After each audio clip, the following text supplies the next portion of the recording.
Bonjour et bienvenue dans la quotidienne de School TV, l'émission qui vous raconte l'éducation au quotidien. Au sommaire, aujourd'hui, la quotidienne fait son cinéma, ou pour être exact, le cinéma des enfants, avec un super livre, les 100 films coup de cœur à avoir vus avant 10 ans. Il est signé Laurie Choleva, Aurélie Calais, entre autres. Elles sont les invités du Grand Oral. Ensuite, l'anti-sèche d'Emma Guessel. L'anti-sèche, vous le savez, c'est la façon dont l'actualité résonne dans les programmes ou résonne à l'école.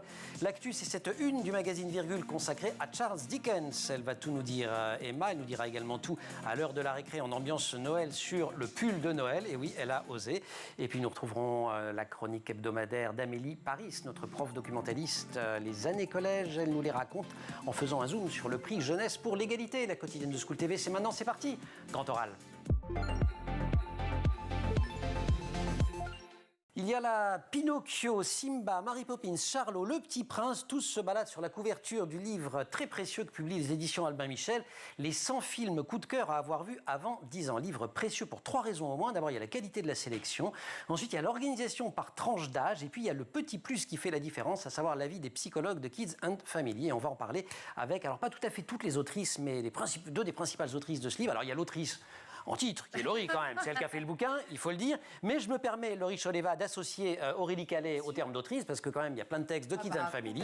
Simplement, vous n'êtes pas seul, on va citer le nom d'ailleurs. Il y a mon associée Clémence Prompsi. Voilà, qui n'est pas ici, mais on va quand même citer son nom parce qu'elle a compté. Alors, je vais juste essayer de montrer une double page. Hop, je tombe sur mon voisin Totoro. C'est pour vous montrer qu'il y a plein d'entrées dans le film. Donc, il y a la description du film, il y a les 3 raisons de voir le film, l'avis de Kids and Family avec les plus, les moins, du genre... Alors, c'est absolument extraordinaire quand même parce que... Alors, attention à la minute 18 et 45 secondes, il y a cette image qui pourrait un petit peu froisser les enfants. Oui, voilà. En fait, on s'est dit que si on mettait pas le timing et qu'on dit aux gens, il y a une scène qui est hyper touchy, en fait, s'ils savent ils passent 2 heures à avoir la trouille. C'est une perte de temps. Ouais. Comment, Laurie, vous est venue l'idée de ce bouquin et l'idée de vous allier les compétences de Kids and Family? Alors, l'idée du livre, tout simplement parce que je suis une jeune maman et que je me pose toujours la question, à partir de quel âge je peux montrer tel film à mes enfants? Comment est-ce qu'on fait? On veut transmettre une passion. Pour moi, le cinéma est très important dans ma vie, mais en même temps, voilà, il y a le problème des écrans. Bon, donc voilà, toutes ces problématiques font qu'en tant que maman, je me suis beaucoup interrogée. Et puis, comme je présente le cinéma sur Europe 1, chaque semaine, en fait, donc, tous les samedis, si je me souviens bien. C'est ça. 17h, non? Oui, parfait, merci beaucoup. Ouais. Et donc, chaque semaine, en fait, j'ai une interview où je pose la question, quel film vous conseillez à un enfant, à mon invité? Et je me mettais à noter à chaque fois les réponses en me disant, il faut que je me souvienne de ça pour montrer ça. Je me rappelle de Pierre Ninet qui m'avait cité Le Roi et l'Oiseau. C'est comme ça que j'ai découvert le film. Et donc, un jour, je me suis dit, bah oui, mais enfin, tout simplement, pourquoi est-ce que je ne sortirais pas, moi, un livre, une sorte de Bible pour aider les parents à avoir des idées? Et comme ça, voilà, quand on se pose la question, est-ce que mon enfant, il a 4 ans, il peut voir tel ou tel film? On a la réponse. Et comment j'ai pensé à Aurélie et Clémence? Tout simplement parce qu'on se connaît. Je les ai sollicités. On entend aussi régulièrement sur Europe, je crois. Ouais. Sur Europe, dans les maternelles, enfin partout. Ouais. Elles sont très demandées. Ce sont des stars parce que ce sont les plus fortes. Et donc, je me suis dit, je vais aller prendre les meilleures pour donner des indications et des clés aux parents pour entourer les enfants le mieux possible. Parce que moi, je vais parler avec mon goût et mon ressenti de maman, mais elles ont un vrai regard professionnel. Ce qui m'a beaucoup aidé aussi pour arrêter cette liste, parce que autant vous dire qu'il y a beaucoup plus que 100 films à voir avant 10 ans. Pas mal quand même, hein. Et elle est pas mal, mais on en avait peut-être 300. Et en fait, leur regard m'a beaucoup aidé à affiner en se disant, ok, mais un enfant qui subit un divorce, peut-être qu'on rajoute tel film. Il faut penser aux enfants qui sont un peu différents. Donc comment est-ce qu'on parle de la différence? Un tableau de. On a essayé de. On essayer de couvrir toutes les situations. Exactement. On a essayé d'être qualitatif dans la sélection des films, mais en même temps de couvrir beaucoup de thématiques et de problématiques. Aurélie, est-ce qu'il faut spoiler? C'est-à-dire quand on est parent, je prends au hasard les enfants loups. Donc on voit à chaque fois il y a le côté coup de cœur, c'est-à-dire pourquoi regarder le film, qu'est-ce qu'on peut en retirer. Souvent c'est assez long d'ailleurs. Et puis il y a faites un peu attention, qui généralement est assez court. Mais donc par exemple là vous dites attention, la mère du père en loup est assez réaliste, on fixe son œil mort, etc., etc. En règle générale, il faut prévenir l'enfant. Il y a une règle ou pas déjà?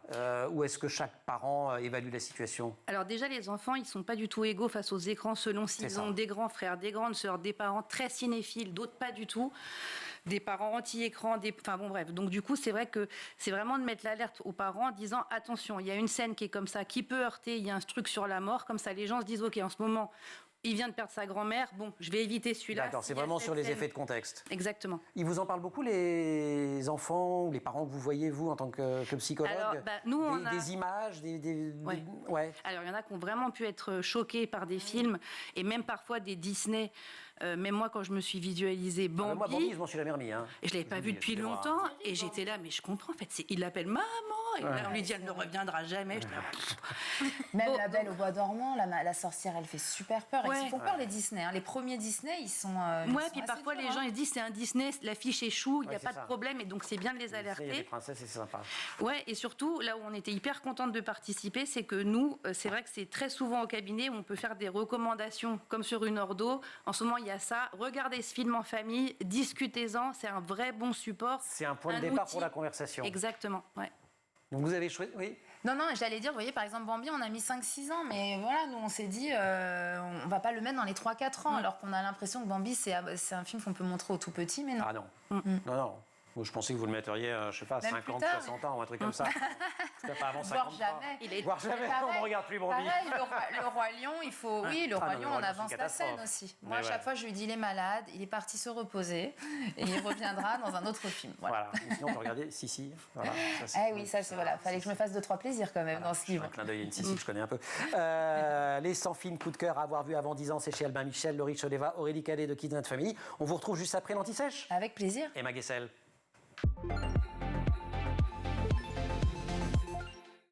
Emma, bonjour. Bonjour Emmanuel. Une Anti-Sèche consacrée aujourd'hui à un des écrivains anglais les plus célèbres, Charles Dickens. Vous le dites et c'est le magazine Virgule qui lui consacre sa une et son dossier du mois de décembre. On va montrer Virgule, on adore Virgule. Vous adorez Virgule. Oui, j'adore Virgule. Alors Charles Dickens, je le dis en français sans votre accent, même si vous le faites admirablement bien. Donc père d'Oliver Twist ou encore de David Copperfield, celui qu'on a appelé le maître du réalisme anglais, parce que dans ses œuvres sont mis en avant ceux qu'on ne remarque jamais à l'époque, notamment les enfants et les femmes, qui souvent vivent dans la misère dans la société anglaise au 19e siècle. Lui-même, il n'a pas eu une enfance facile, Charles Dickens. Mais non, et Dickens s'est beaucoup inspiré de sa propre histoire pour les héros de ses romans. Pourtant, ça commençait plutôt bien. Il naît en 1812 à Portsmouth. Il déménage souvent en raison de l'activité... Où ça, il est né ? Je savais que vous alliez me reprendre. Il déménage souvent en raison de l'activité de son père, qui travaillait dans la marine militaire, et leur situation financière est convenable. Charles Dickens adore lire, il adore écrire, il crée des petites pièces de théâtre dont il fait ensuite la démonstration à sa famille. Je pense que vous êtes beaucoup plus courageuse que moi. Moi, j'aurais dit il est né en Angleterre. Enfin, j'aurais pas pris ce genre de risque. Mais oui, évidemment. Je prends des risques. Ça se gâte néanmoins quand il fête son 10e anniversaire. Mais oui, parce que sa famille déménage à Londres, et là, ça se passe pas bien du tout. Son père s'endette et Charles Dickens est obligé de travailler et donc d'arrêter l'école. À l'époque, en Angleterre, le travail des enfants est autorisé. Il est même largement exploité, et notamment dans les manufactures, car les petites mains permettaient d'effectuer des travaux délicats. Et c'est exactement ce que fait Charles Dickens. Il travaille dans une manufacture de teinture et de cirage. Dans des conditions de travail qui, on le sait, étaient très difficiles, aggravées par l'insalubrité des lieux, et tout ça, ça le marque à vie. Ah oui, il y reste 3 ans après lesquels il peut enfin retourner à l'école, car la situation financière de ses parents s'améliore. Mais oui, c'est une blessure profonde qu'il poursuivra toute sa vie. Il a 13 ans quand il retourne à l'école, 15 quand il recommence à travailler. Mais cette fois-ci, il est embauché par la Chambre des communes, l'équivalent chez nous de l'Assemblée nationale, en tant que sténographe. Voilà, sténographe. Tout à fait. Donc sténographe, c'est qu'en fait, il retranscrit des textes très rapidement grâce à un système d'écriture avec des abréviations et des symboles. Et c'est une période où il rencontre beaucoup de monde dans le milieu du droit ou encore dans le milieu du journalisme. Et c'est dans le journalisme d'ailleurs qu'il va débuter, puisque c'est dans un journal qu'il publie sa première fiction. Oui, en 1833, le jeune écrivain a 21 ans et ça va plaire. Le public va en redemander et il se met à écrire des romans feuilletons. Les aventures de Monsieur Pickwick ou encore Oliver Twist, qui raconte l'histoire de cet enfant, Oliver, qui travaille dans une workhouse, sorte de bagne où l'on fait travailler les pauvres dans des conditions extrêmement dures en échange d'un toit et de nourriture. Le style de Dickens est acerbe, le réalisme passe par une satire sociale et morale, et il y aura de tout ça dans ses romans. Et donc là, vous avez l'intention que je vous dise que suivront Dombey et fils, David Copperfield, ou j'arrive pas à le prononcer, Martin... Chuzzlewit. Ah bah ouais, comme vous êtes autant de romans à succès, tous parus en feuilleton. Voilà, en feuilleton, parce que ça permettait de tenir le public en haleine et de gagner plus de sous. Le plus connu reste sans doute quand même David Copperfield, roman écrit à la première personne, alors que Charles Dickens n'arrive pas à écrire son autobiographie.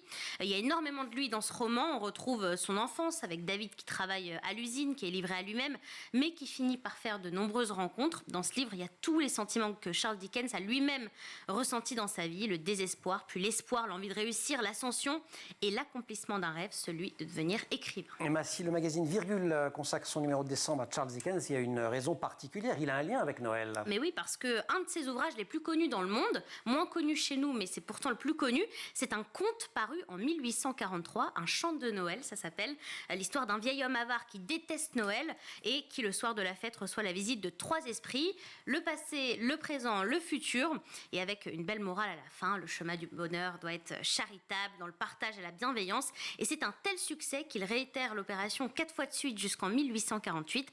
Alors voilà, en France, on le connaît moins, mais en Angleterre, c'est très très célèbre et ça nous permet de faire vivre encore un petit peu plus la magie de Noël dans la quotidienne. Et ça vous plaît? J'adore ça. On va la retrouver, la magie de Noël à la récré, et le partage et la bienveillance. Et ben, c'est le partage de plein de bonnes idées, et la bienveillance à la fois de Laurie, d'Aurélie et de toutes les autrices de ce livre. On continue à parler grand oral. Vous la regardez sur Canal+, dans Chicha, vous l'écoutez sur Europe 1 dans Clap, vous pouvez désormais la lire. Laurie Choleva publie chez Albin Michel les 100 films coup de cœur à avoir vus avant 10 ans. Et elle a travaillé pour ça avec les psychologues de Kids and Family, parmi lesquels Aurélie Calais. Elles sont toutes deux les invitées de la quotidienne. C'est quoi vos premiers souvenirs de cinéma à vous? Ils sont très liés à la famille, je crois. Oui, ils sont très liés à la famille. C'était mon grand frère était très cinéphile, fan de cinéma depuis toujours. On a souvent regardé des films. Il vous montrait des films d'horreur quand vous aviez 3 ans, c'est ça? Je me suis laissé dire. Tôt, ouais. Je crois qu'à 7-8 ans... Il n'avait pas lu le bouquin. Non, ça c'est sûr. Et puis, il m'a initié à Freddy, à Damien la Malédiction, à des choses comme ça. Toute petite. 7 ans, 8 ans, et puis il était abonné à des revues aussi, donc je voyais arriver des revues avec des prend un air, elle prend un air, mais affligément, non, vraiment. Elle est en train de se dire, non, mais il faut qu'elle consulte chez moi, là, quand même. Non, elle n'a pas l'air traumatisée, la preuve. Non, mais aujourd'hui, je l'ai... Un peu, quand même, on sent un truc, hein. Pas traumatisée, mais c'est vrai que je les ai vus un peu jeunes, et donc je me suis vite, quand même, lassée des films d'horreur. J'ai pas non plus souvenir, ça m'a pas ultra traumatisée, mais... Bon, en tout cas, le cinéma est dans votre enfance. Le cinéma a toujours été dans notre enfance, E.T., les Goonies, tous ces films, je les ai vus très jeunes parce que forcément c'était un grand frère, donc voilà, tous les grands films d'aventure, les Indiana Jones.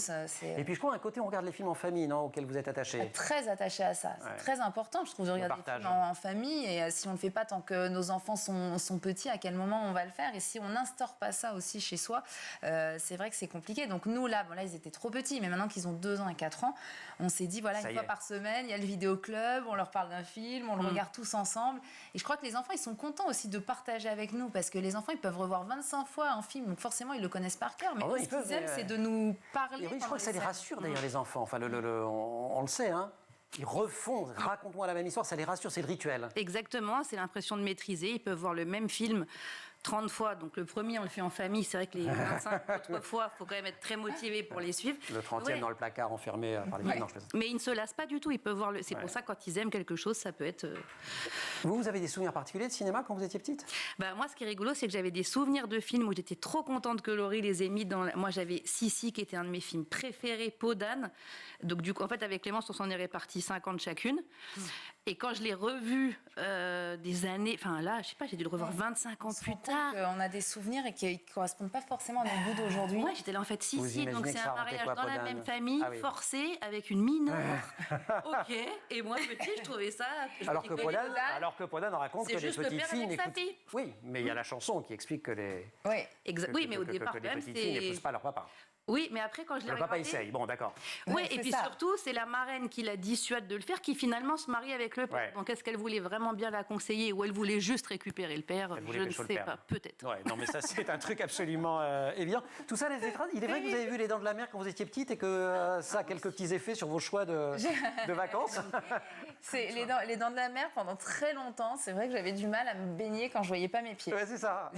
Ça m'a traumatisée. La scène d'ouverture des Dents de la Mer, elle est terrible quand même. Ouais, c'est vrai. Mais c'est assez traumatisant. Après, aujourd'hui, ça a quand même un peu vieilli. Hein. Les effets spéciaux, ils sont mais moi, le traumate, il est pareil. Je ne peux pas me baigner si je vois pas. Je peux pas. Moi aussi, j'aime pas. Il faut vous consulter toutes les deux aussi, en fait. Hein. On va trouver. Je connais une bonne adresse. Kids and Family, elles sont très très bien.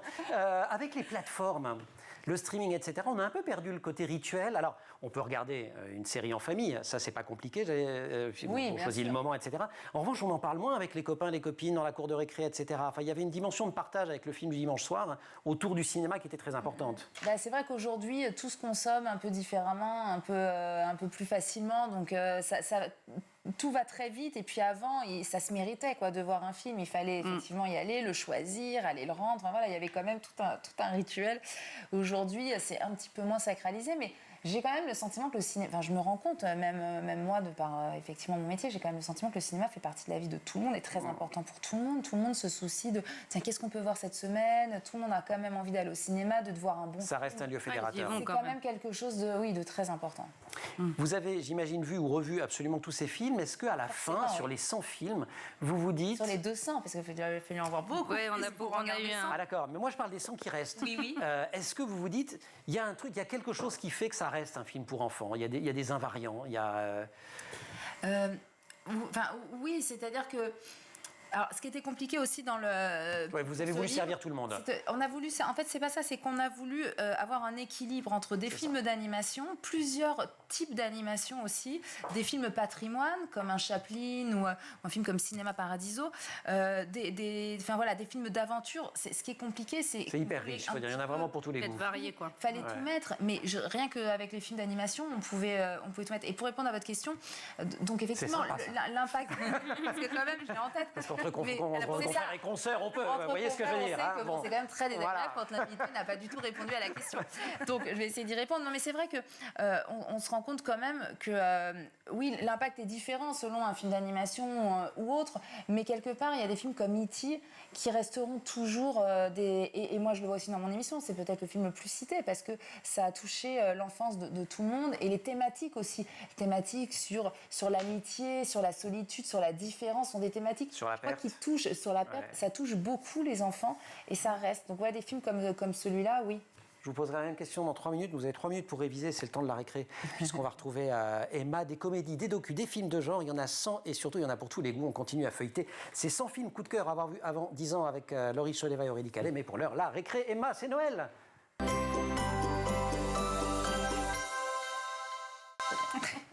Emma. Oui. Récré de Noël et récré pull de Noël. Mais oui. Et attendez demain, parce que demain, ça va être une spéciale bûche, mais évidemment... Bûche. Bûche de Noël. C'est ce qu'on mange. Mais bien sûr. C'est super dur à faire. Vous allez voir. Non, j'en ai trouvé une facile. Mais effectivement, vous n'échapperez pas au pull de Noël. J'ai même passé du temps pour trouver le plus beau de Paris, figurez-vous. Regarde. Ça m'intéresse. C'est parti pour mon défi de trouver un pull de Noël. Et je pense que dans ce magasin, il va y avoir tout ce qu'il faut. D'emblée, je tombe sur plein de modèles. Il y en a pour tous les goûts. Et pas que des pulls de Noël, d'ailleurs. Emmanuel, si votre truc, c'est pas trop les pulls de Noël, y a tout ce qu'il faut, hein. Je crois que j'ai trouvé les quelques modèles qui me plaisent. On se retrouve en cabine. Allez, c'est parti, j'essaie. Aussitôt dit, aussitôt fait, le premier est là, on va voir ce que ça donne. Pas mal, celui-là, j'aime bien. En plus, vous avez remarqué qu'il y a un petit air de ressemblance? Bon, allez, j'essaye les autres. Alors, en voici un autre. Je l'aime bien parce qu'il y a le Père Noël et la petite cloche. J'aime beaucoup. Vive le vent, vive le vent, vive le vent d'hiver. We wish you a Merry Christmas. We wish you a Merry Christmas. Bon, voilà le dernier. Alors, lui, il brille, donc forcément, tout ce qui brille, j'aime bien. Vous en pensez quoi? Ça y est, j'ai fini les essayages. Entre-temps, j'ai trouvé ce chapeau. Lui, c'est sûr que je l'embarque. À votre avis, j'ai choisi lequel? Réponse tout de suite. We wish you a Merry Christmas. We wish you a Merry Christmas. We wish you a Merry Christmas and a Happy New Year. C'est The Voice. The Voice de School TV. Alors, est-ce que j'ai relevé le défi? Parce qu'il n'est pas magnifique, mon pull de Noël. Il a quand même un air un peu... Moi, je trouve qu'il me ressemble un petit peu. Il y a un petit côté... Non, mais elle est forte parce qu'elle a mis le Grinch qui est issu d'un film. Elle est trop forte. Exactement. Elle est super forte, c'est la plus forte. Emma, Et merci ce petit beaucoup. chapeau. J'adore le chapeau. Je peux pas partir sans, mais regardez-moi ça. Je vais vous le piquer. Mais bien sûr, mais allez-y. Ah. Magnifique. Quoi? Vous avez le même nez, c'est exactement le même nez. Nez comme nez? Oui, nez comme nez. Ok, super. Allez, on zappe. Merci beaucoup pour la récré. Mais je vous en prie. Grand oral. Les enfants du cinéma de ma génération avaient leur monsieur cinéma en la personne du mythique Pierre Tchernia. Aujourd'hui, ils ont une madame cinéma, c'est Laurie Choleva, qui est l'invitée de la quotidienne de School TV, avec Aurélie Caillé, qui est une psychologue familiale spécialisée en éducation bienveillante. Ça, je ne l'ai pas dit, mais je le dis, parce que quand même, c'est important. Et vous signez avec Clémence Pompsy les 100 films coup de cœur à avoir vus avant l'âge de 10 ans. C'est chez Albin Michel. Je posais la question à Laurie, je vous la pose à vous. Est-ce que, voilà, dans les grandes thématiques des films qui nous marquent, des films qui restent, il y a les grandes failles et les grands bonheurs, j'imagine, mais aussi les grandes failles de l'enfance, le rapport à la mort, à l'abandon, à la perte, c'est tout ça qu'on essaye de sublimer. Exactement, et c'est pour ça que c'était important pour nous dans le livre de vraiment que les parents puissent se servir de thématiques, que ce soit un outil pédagogique pour eux, quoi, surtout. Et c'en est un formidable. Alors c'est l'heure de se mouiller là et de faire des choix. Il y en a 100, vous êtes sympa. On va faire votre top 5 ou votre top 10. Oh là là, ça c'est très dur. Ouais. Allez, quelques coups de cœur. On essaye. C'est moi qui commence ? Ouais. Ok. Alors forcément, il y a E.T. J'en parlais il y a quelques minutes, mais pour moi, c'est indétrônable, E.T. Il y a forcément un Disney, je dirais Le Roi Lion. Ouais. Pour moi, la scène d'ouverture du Roi Lion, une des plus jolies. Et puis c'est vrai que ça plaît à tous les enfants. Il y a tous les animaux de la jungle et la musique, enfin tout. Voilà. À part, œuvre totale. Il y a la scène effectivement de la mort du père, mais sinon, et pour moi, Roi Lion, ça reste mon préféré. Alors après, ça se corse. Il y a forcément un Miyazaki qui est aussi un autre type d'animation que j'adore. J'ai montré Kiki la petite sorcière à mes enfants. Mon fils, il l'a vu super tôt. Et que moi, tu m'as fait découvrir et que j'ai adoré. Qui est incroyable. C'est vraiment un super univers. Alors que je vous avoue ne pas avoir vu. Et ben, il faut regarder soit Kiki la petite sorcière. Miyazaki, j'en ai déjà vu. Mon voisin J'avais vu le voyage de Chihiro, tout ça. Mais Chihiro, c'est plus tard. Ça fait peur. Où est-ce que Kiki, ça va pour les petits qui est très mignon. Mais Kiki, il n'y a rien. On peut le montrer à 2 ans. C'est de la poésie, quoi. Aucun moment, il l'a vu même avant 2 ans. Il réclamait Kiki. Kiki, après, il jouait avec le ballet, il faisait la sorcière. Et même pour les plus grands, ce que je trouve génial, en fait, c'est une petite fille pour devenir ado, elle doit partir de chez ses parents, trouver son talent voyage sorcière, initiatique, sur l'émancipation. C'est sur l'amitié aussi. Ouais, c'est super. Et moi, ce que j'ai adoré dans Kiki, et ce que je trouve que je n'avais jamais retrouvé dans aucun film que les enfants ont l'habitude de voir aujourd'hui, et je pense que je l'ai noté, c'est qu'elle est habillée pareil tout le film. Alors qu'aujourd'hui, franchement, dans les animés que voient les enfants, elles ont des robes à LED qui font des tonnes de trucs, elles peuvent prendre leur... Enfin bon, c'est hallucinant. Et là, je me suis dit, elle a la même tenue, elle est dans une chambre hyper spartiate, il n'y a pas de déco, il n'y a rien.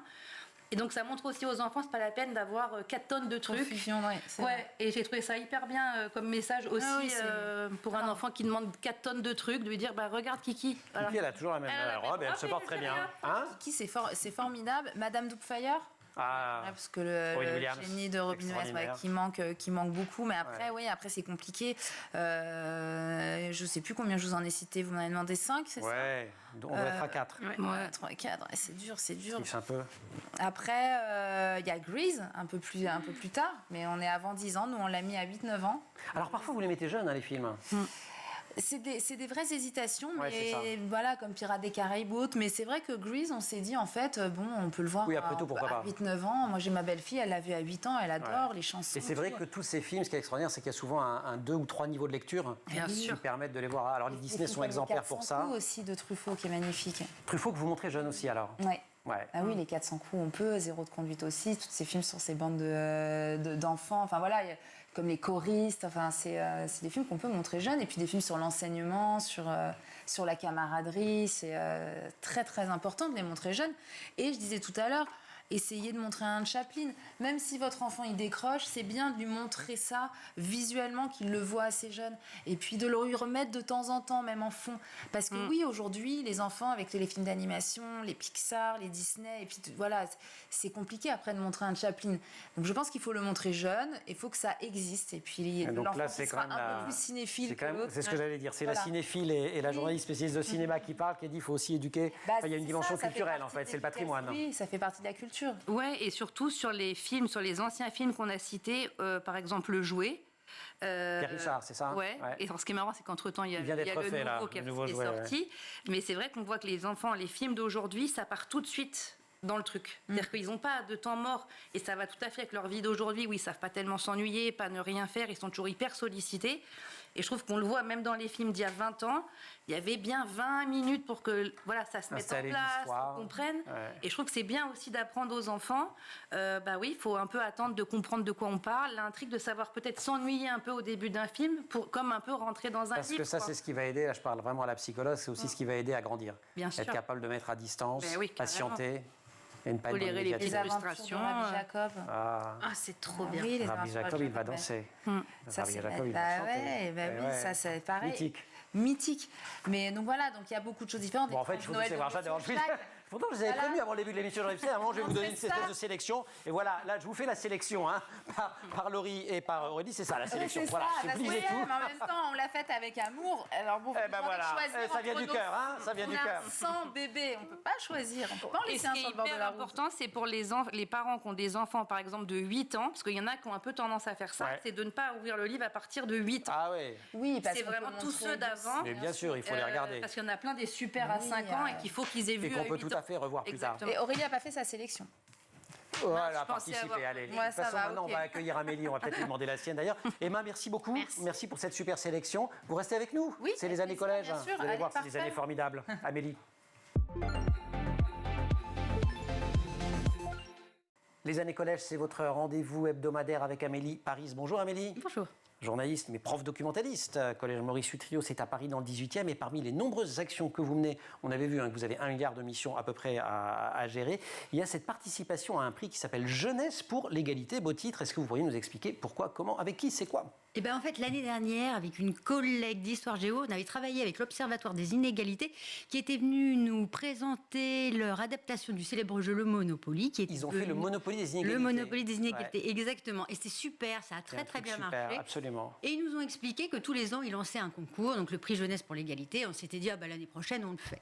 Et donc, on a changé d'année, la nouvelle année scolaire a commencé. Cette collègue d'Histoire Géo est professeure principale d'une classe de 5e.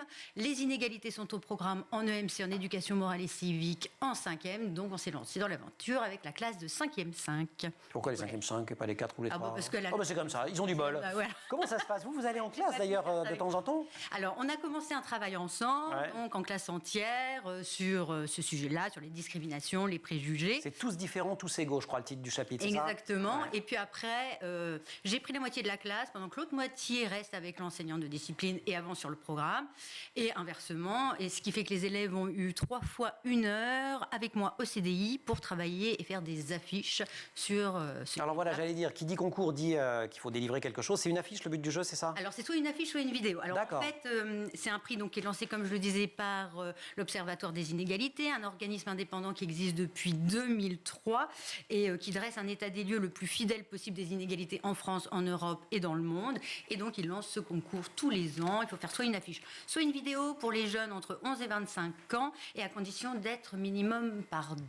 Et là, ils vont choisir une thématique. On a choisi les affiches, en tout cas, pas les vidéos. Les affiches. Vous en êtes où d'ailleurs alors dans le projet? Alors, on est en train de le faire, donc c'est pour ça que je ne vais pas vous montrer les affiches des élèves, parce que le projet n'est pas terminé. Les autres vont copier sinon. Exactement, ça reste encore secret jusqu'au mois de janvier. Donc là, en ce moment, ils travaillent au CDI avec l'application Canva, une super application. C'est trop bien. Ouais, c'est bien Canva. C'est super, vous confirmez?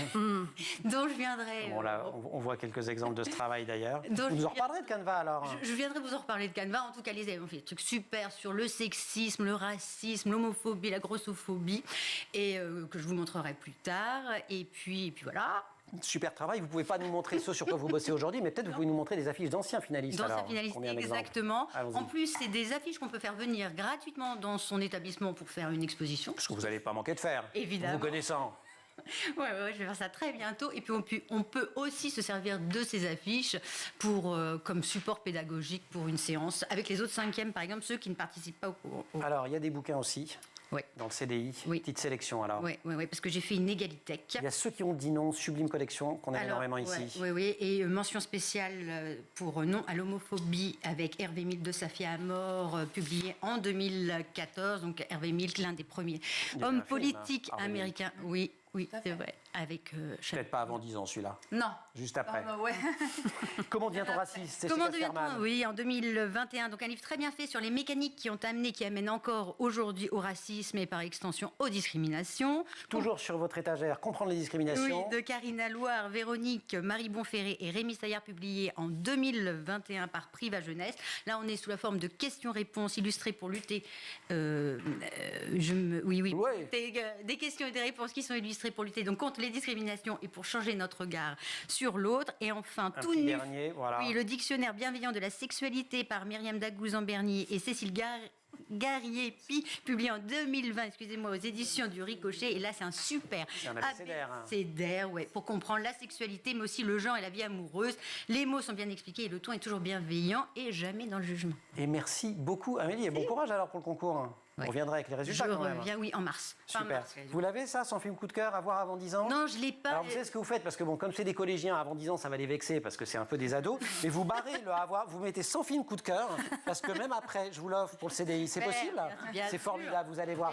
Laurie, Aurélie, merci beaucoup. Super travail, on a beaucoup aimé. Nous, on vous le conseille vraiment, ce bouquin. Et puis merci aussi, comme toujours, à toute l'équipe. Au maquillage, Laure Audemont et puis Marine Plantec pour la préparation de l'émission et qui en régie était assistée aujourd'hui par Édouard Degnaud, Thibaut Gouri-Lafont pour le son, Xavier Sanchez pour la réalisation. Vous restez sur School TV, vous nous retrouvez nous en permanence sur Internet et sur les réseaux sociaux.